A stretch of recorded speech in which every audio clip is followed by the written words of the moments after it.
Apa itu zuhud? Berpalingnya keinginan terhadap sesuatu kepada sesuatu yang lebih baik darinya. Kalau kita sudah pahami bahwa akhirat itu lebih baik daripada dunia, kalau saya terjemahkan dari pengertian ini, berpalingnya dari keinginan dunia, dia menggantikan keinginan dunia itu menjadi keinginan akhirat.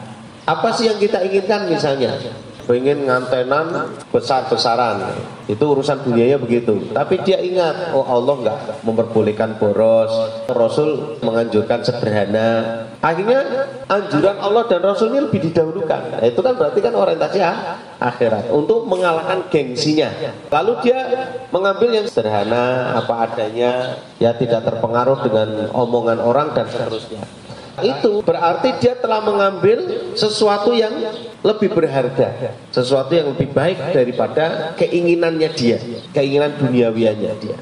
Karena orang yang model begitu kan ada keinginan disebut wah atau menunjukkan ini loh saya kaya dan seterusnya kan banyak sekali. Malah justru kadang dunia itulah yang menyebabkan hatinya nggak selamat.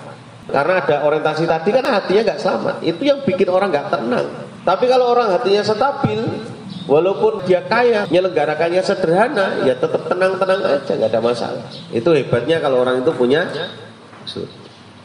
ilmu yang akan mengantarkan manusia ke gerbang zuhud adalah ilmu tentang betapa hinanya sesuatu yang ditinggalkan jika dibandingkan sesuatu yang diambil. Kalau yang mulia atau yang lebih baik adalah akhirat, kemudian yang sementara atau yang fana itu atau yang tidak lebih baik adalah dunia.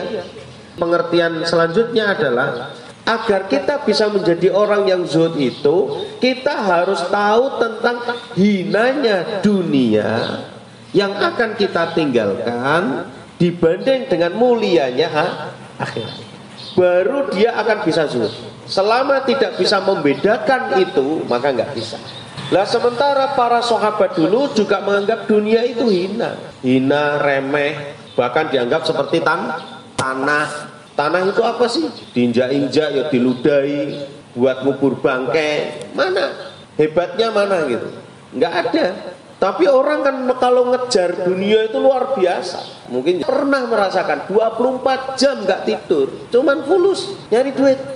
Saking semangat-semangatnya orang kuliah itu kan idealismenya kan agak tinggi juga ya. Ya pengennya untuk bojo wayu, wis sugih mapan karepe ngono gitu. Setelah saya tahu ilmunya berarti keliru gitu. Karena apa? Itu kan berarti dia ngatur dirinya sendiri ya toh, padahal kita itu sebagai makhluk ada yang mengatur. Kadang yang mengatur tidak sama dengan cita-cita kita. Lah itulah yang bikin stres.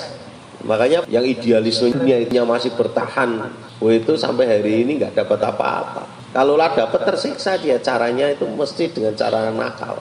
Karena apa? Ingin menunjukkan kepada manusia, bukan menunjukkan kepada Allah. Harusnya kita itu hidup di dunia ini, baik dalam pekerjaan kita apa saja, bukan ditunjukkan kepada manusia. Iki loh aku kerjanya apik, enggak. Tunjukkan kepada Allah, otomatis kan mesti apik. Masa Pak menunjukkan sama Allah kok enggak bagus? Enggak mungkin. Betul kan? Karena saya ingin mendapatkan pahala yang baik. Lah dengan kita itu berorientasi kepada Allah ketika bekerja itu menunjukkannya kepada Allah, Allah ridho, nanti Allah akan angkat itu derajatnya. Jadi jangan heran kalau kemudian manusia menganggap baik juga ini orang.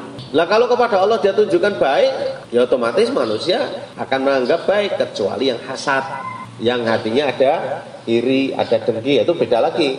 Orang iri itu sebaik apapun ya tetap dianggap buruk. Orang hasad juga begitu, sama. Nah orang-orang yang hasad inilah yang nantinya akan jatuh sendiri, sakit jatuhnya. Yang menjatuhkan siapa? Bukan orang yang dihasati, yang menjatuhkan Allah yang menjatuhkan. Pasti itu. Makanya apa? Kita harus tahu dulu kedudukannya.